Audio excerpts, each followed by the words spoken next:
Welcome to the Leaders in Payments podcast, where we talk to C-level leaders from across the payments landscape. We'll be discussing the products and services that impact the payment space today, as well as trends and predictions for the future of payments. We will also hear stories from our guests about their journeys to the top.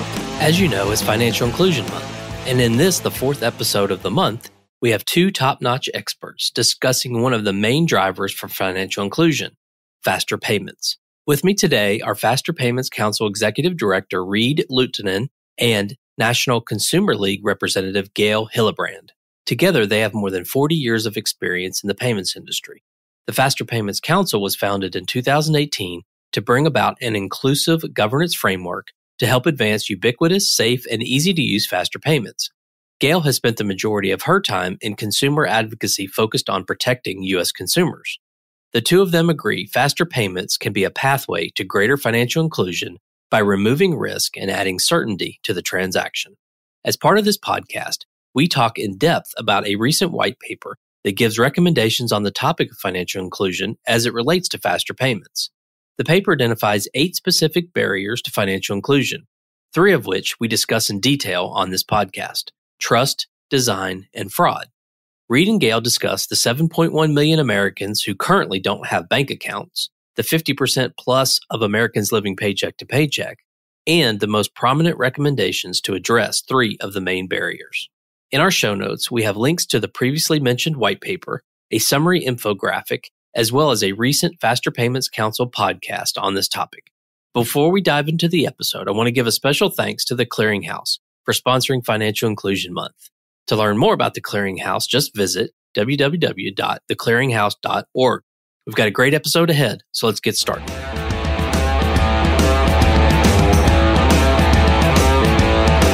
Hi, Reed and Gail. Thank you so much for being here, and welcome to the Leaders in Payments podcast, especially this episode, which is going to focus on financial inclusion. So again, thank you so much for being here.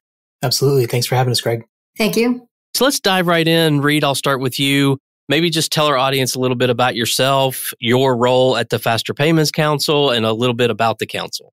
Yeah, absolutely. Thanks. I guess I'll start off by saying I've been in the payments industry for about 20 years. The first 15 or so I spent at a little local retailer here in Northwest Arkansas called Walmart, working on various forms of payment acceptance for Walmart, including various stints running government benefits acceptance, global gift card, debit, credit, and so forth. That led me to some work on the Federal Reserve's Payments Systems Improvement Initiative, including the 2 task forces, the Secure Payments Task Force and the Faster Task Force, which culminated in a series of recommendations, including that there should be an overarching governance framework for the transition to faster payments in the United States, at which point we pulled together a group called the Governance Framework Formation Team, which created the Faster Payments Council and launched it in October of 2018. So we're coming up on our 4th anniversary. So what is the Faster Payments Council? Why does it exist? Well, it exists to fulfill that recommendation from the task force, which is to bring about an inclusive governance framework to help advance the United States to ubiquitous, safe, easy to use, faster payments. And we do that by bringing together all these different segments of the payments ecosystem, including financial institutions, of course, payment network operators, technology providers, but also business end users like my former employer and many others, and also consumer groups like the one Gail is here to represent. And so we bring those different facets of the ecosystem together, and then we work on things that are topical or that are important to our members, things like financial inclusion or fraud, things that maybe can unlock the usage of faster payments like QR codes or directory models, looking at cross-border payments, using APIs to conduct payments and things like that and so forth. It's important to remember that we believe in our thesis here at the FPC is that we can get to better answers more quickly by including all these different payments ecosystem stakeholders. And so far, it's been a really fun ride. Great. Thanks for sharing that. Gail, tell us a little bit about yourself and your role. I'm happy to do that. I represent the National Consumers League to the Faster Payments Council. It's one of the groups in the consumer segment. The National Consumers League has been working to protect U.S. consumers since 1899. With a focus on safety in the marketplace. Prior to that, I had over 25 years at Consumer Reports doing consumer financial protection advocacy work for consumers. And then I helped to start up the Consumer Financial Protection Bureau. We helped to open the doors, and I led one of its divisions for 9 years. So I've been around payments since we were doing revisions to check law in the late 1980s. and seeing the electronic variations come in with a variety of consumer protections and some holes occasionally. And I'm really happy to be part of this effort to talk about what it's going to really take to financially include more people in faster payments. Awesome. So, Reed, back to you. The Faster Payments Council has a working group called Financial Inclusion Working Council. Can you tell us why it was started to begin with? Sure, Greg. The impetus for this was a number of our members identified a few different areas where the topics of faster payments and financial inclusion overlap with each other. So first, our members believe there's a strong possibility that faster payments can be a pathway to greater financial inclusion. When you remove risk and add certainty to transactions, you can potentially make a broader population of customers available to financial institutions while also making being banked more attractive to those customers. The question of access is a complicated one, but today there's a population of people who would be given an account if they walked into a bank branch today, but who choose not to be banked. It could be because they've been burned by fees in the past. They prefer the certainty that comes with cash, which is, of course, the OG real-time payment, or myriad other reasons why a person would prefer to remain outside the formal banking system. There's also a population of people who, for one reason or another, are not currently eligible for a traditional checking account at some or even most financial institutions. The trouble is, at this point, participating fully in the economy and taking advantage of the technological revolution that has been brought on by the internet and apps and all the time-saving aspects of e-commerce, it's essential to be able to transact digitally to fully participate. So the trick with one group on the one hand is to make banks more attractive to them. And the trick with the other group is to identify ways to de-risk accounts such that a broader population of people are eligible to be banked. And so the mission of our work group here is to provide a blueprint for leveraging faster payments to accelerate access to the financial system for unbanked and underserved Americans. And just point of clarification, so it's really just US based, right? Yes. Gail, so you are the chair of this working group. So can you explain why this working group is so important and what the overall mission of the working group is? Yes, thank you. Financial inclusion, of course, is fundamentally important to make sure people can fully participate in the economy, get the advantages of online commerce, and do it safely so that their hard-earned money doesn't go to the wrong place or disappear with fraud. So the charter of the Financial Inclusion Working Group is to look at how faster payments can increase financial inclusion. But we thought that the first question in that big set of questions was, what is it going to take to get more people included in using faster payments? How do we get more people across the economic spectrum to have a product that they want and will use? And that's where we started. Our working group is quite broad. We have, I think, almost all of the Faster Payments Council segments represented. We had business end users, fintechs, we had some big financial institutions, banks and credit unions. And so we really had a lot of different perspectives on this issue. And we kind of put our shoulders to the wheel and said, what's it going to take and what can providers of payment services do to make these products more attractive to people who are not yet using them? So that was the question we addressed in our report, Faster Payments and Financial Inclusion, which came out in July of 2022. And we're going to talk about that in a little bit more detail in a minute. But before we go there, Reed, who are some of the members of the Financial Inclusion Group? I think Gail gave us some of the broader groups, but who are some of the members? Yeah, Gail did a nice job of outlining the fact that we have a broad cross-section of the ecosystem represented here. Obviously, consumer groups such as the National Consumers League and also the National Community Reinvestment Coalition. Adam Rust is the vice chair of the working group. But we also have retailers such as Walmart and Target represented, as well as financial institutions, including Navy Federal Credit Union, Wells Fargo, and MetaBank, network operators such as MasterCard and the Federal Reserve, and of course, the sponsor of the work group, PSCU. That's just a sample, and Greg, there's probably about 35 or 40 members in the work group. And Reed, in late July, the council released a white paper. I think Gail just mentioned it in July, and it's all about financial inclusion. So can you talk a little bit about that white paper at a high level?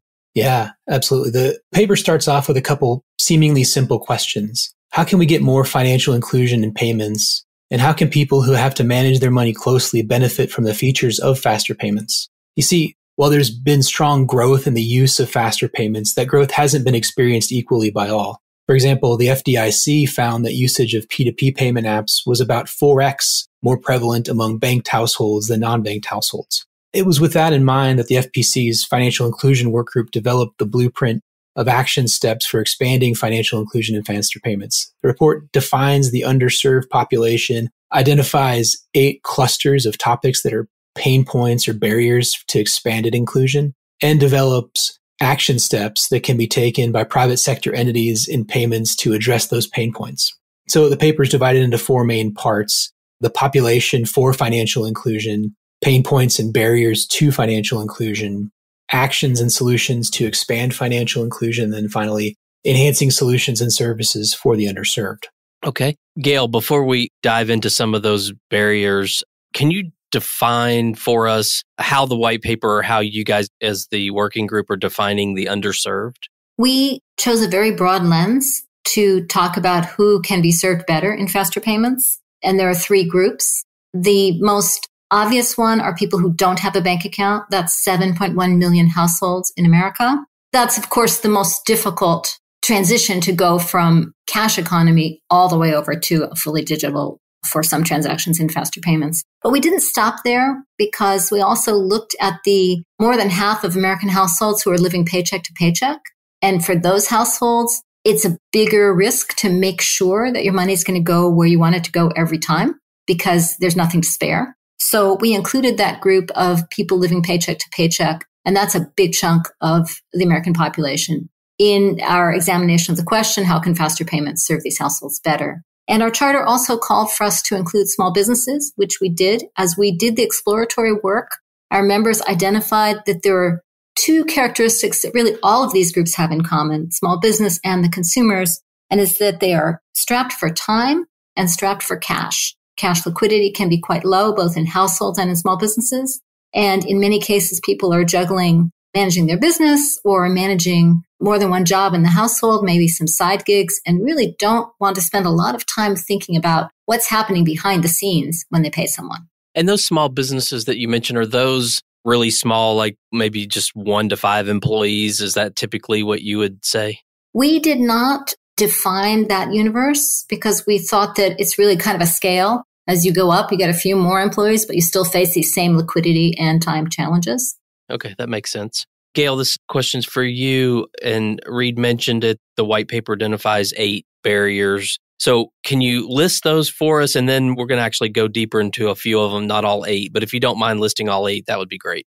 Yeah, I'll give you a short description of those barriers. There were quite a lot, and we did some work to bring it down to 8. But the first one is the design of the products themselves and whether they are really designed with a cash-strapped customer in mind and how they can be designed better to address the issues that the particular customers face. The next one is similar, the liquidity constraints and the resource constraints that these customers have and what that means for how the product should be offered and customer service. Third one is cash in, cash out. This is specific to people who are unbanked, and it's the question of the extra costs these households face in trying to get the money into a digital form on the front end in order to use any kind of digital payment, in this case, faster payments, and the costs they may face in the last mile to get that money back into cash because some of the people they transact with may not be accepting a faster payment and they need to pay them in cash or in something that they convert from cash. The fourth one is trust, and we're going to go into that one, I think, in some depth. Number 5 is mistake. This is that same question of, does your money go where you want it to go every time? And do you feel trust and confidence that that will happen? Big issue in fraud, and we'll talk about that, and fraud prevention. And then the last 2 are security, which of course applies to everyone, not just people who are not yet in the system, and interoperability for ease of use so that your money is not sitting around in little pots where you can't use it to pay all of your different bills. And again, that's a system issue that goes well beyond inclusion, but it is very important to inclusion. So we're going to dive deeper into 3 areas, trust, design, and fraud. And Gail, Reed, either one of you can jump in and add some more information on these. But let's start with trust. So maybe tell us a little more, Gail, what you mean by trust. With the issue of trust and confidence, we're really looking at how much people will feel that if they use the system, it's going to work for them, at least as well as all the other ways that they pay. We were able to identify the big issue as uncertainty there. There's some excellent work by the FDIC looking at why people are unbanked, including people who are unbanked but were previously banked and gave up their bank account because it didn't work for them. And they identified fees, both absolute level of fees, but also uncertainty about what fee costs would be in the future as a key barrier for people who didn't want a bank account. And we translated that over and thought it was also going to be a key barrier here. The uncertainty for a small business about infrastructure costs to change to a new system, and the uncertainty for a consumer about what's it going to cost later after I get everything set up for it. With respect to that one, our recommendation for action is pretty simple. Fees should be low, they should be simple, and they should change slowly so that once people have signed up, they're not facing a constant change. We also identified customer service as a key element in building trust, confidence, and certainty. And we thought it was really important that that customer service be what we called omni-channel, that it be available in the app so you can do it right there, but that it also be available by phone, and that there are times where you need to talk to a real person. And that especially comes up if people have experienced any kind of a disruption, delay, uncertainty about where their money is and whether it went to the right place. That's when you need to talk to a real person. We also recommended that customer service be multilingual. And across the whole industry, people are talking about the fact that if the payment is 24/7, the customer service is also going to have to be 24/7. And then can you speak to the second barrier, design? Yes, this was really, in some ways, a pretty fundamental insight. We talked to some advocates, people working with low-income families, and one of them said to us, people expect my customers to use this product, but it hasn't been designed for them as the primary user. And so if someone is using it to pay bills, they may have very different needs than if they're just using it to send a birthday present or to split a bill or some kind of discretionary thing. If you're using it for your obligations, you may need some different design features. If you're using it to send family members money in an emergency, instead of just because you can, you may need a different level of reliability. And we recommended that anyone who wants to really bring in these new populations needs to do user research on those populations, just like you would on any other target customer. Needs to do testing before and after deployment, not only to see how you want to serve that customer, but how the customer is really using the product afterwards to see if it's working as expected. We recommended simplicity in the platforms. I was on a panel recently with someone from Consumer Reports, and he said that their research showed that when people are infrequent users, they come back in, the platform looks totally different, and they're kind of like, where's my money? How do I use it? In tech, we love to change things up all the time, but it may not be the best way to serve a customer who just wants to know where their money is and wants to use it the same way every time. We also recommended that the design could think about the values that people get from using cash and whether the product could mimic some of those benefits. And I'm not a big proponent of cash, but there are reasons why people use it that go beyond just anonymity. And they include that you can segregate it for budgeting. Another reason people use cash is you can give it away in small amounts to somebody to go and do a specific thing and not take the risk of exposing your whole balance. And so these are features that faster payments products could mimic and could offer similar benefits. And so we recommended people think long and hard about that one. And finally, design. In architecture, they say form follows function. Here, I think that the design in some way can influence what the function is and what the functionality is. And so we recommended a number of things in the design that might help to reduce the issue of mistake, to reduce the possibility that you type in the wrong phone number and send it to the wrong person. Those can be speed bumps, and they can be designed by customer segment. Maybe your customers only need them when they're new customers. Maybe there's certain kinds of pattern analysis that can tell you what type of payment is more likely to be unusual. And that's where the customer could get a pop-up right there when they're arranging the send that says, did you really want to do this? Every month you send to Maria Garcia, but this time you're sending to M. Garcia, who lives in a different city, or something else that helps the customer to just double check before the send, because as you know, it's very hard to get the money back after you've sent it. So that's kind of what we recommend in design. Really think about this customer and their needs, how they want to manage their money, and the kinds of people who they pay, and to really design for that.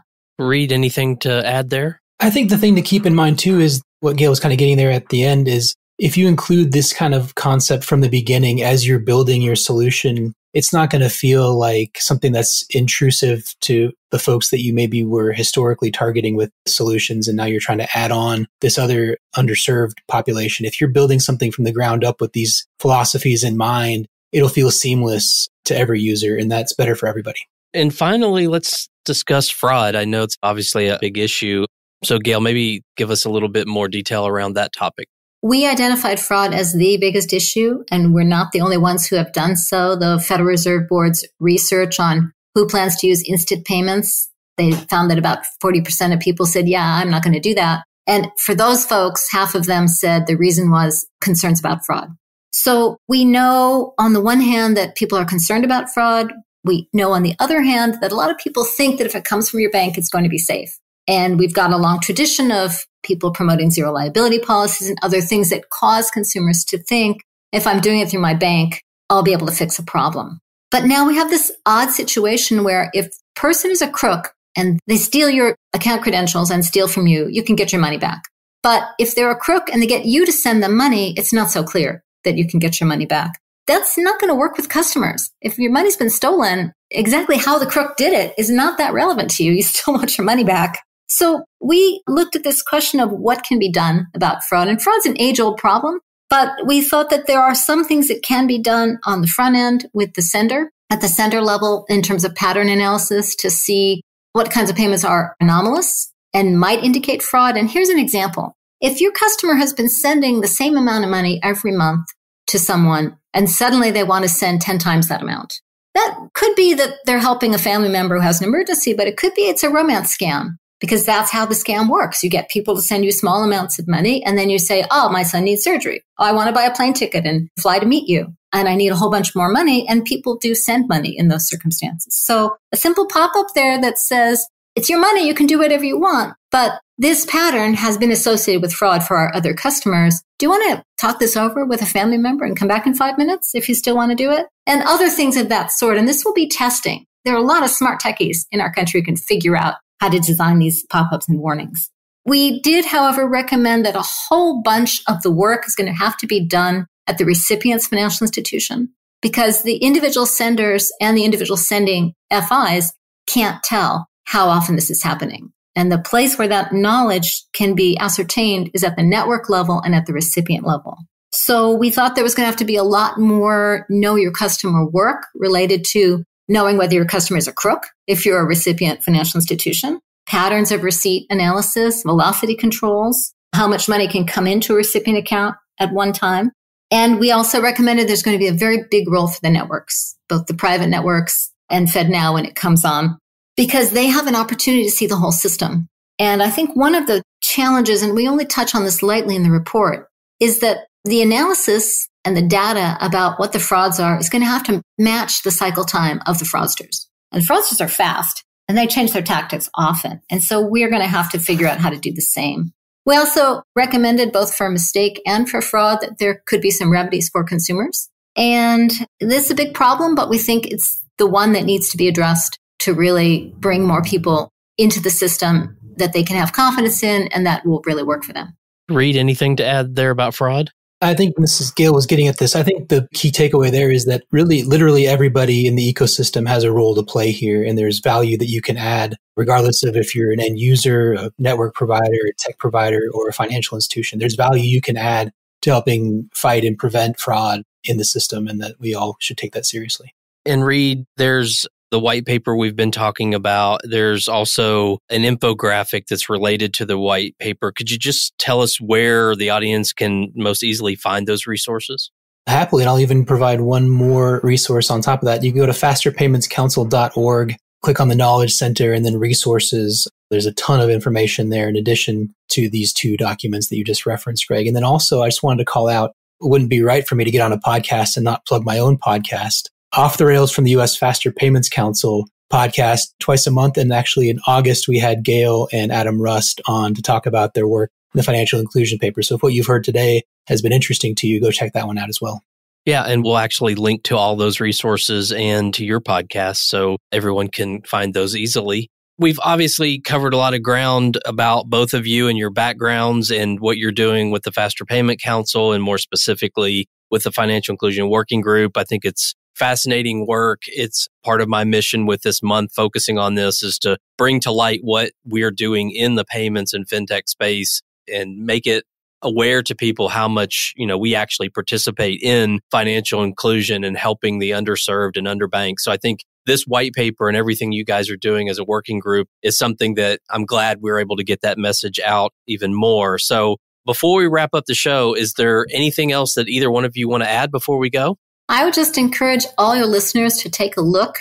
Start with the infographic because it's nice and short, and then you can dig into the report if you want more. There are a lot of things that can be done to help bring more people into faster payments in a way that will work for them. And this is our opportunity to make it happen. Thank you. Yeah, and I'll just take it one step further, Gail, and I'll say once you've done those two things, shoot us an email at info@fasterpaymentscouncil.org and join up with the FPC and get involved in the workgroup activities firsthand. Great. Well, Reed, Gail, I know you guys are very, very busy, so thank you so much for being on the show today. I really appreciate you being here.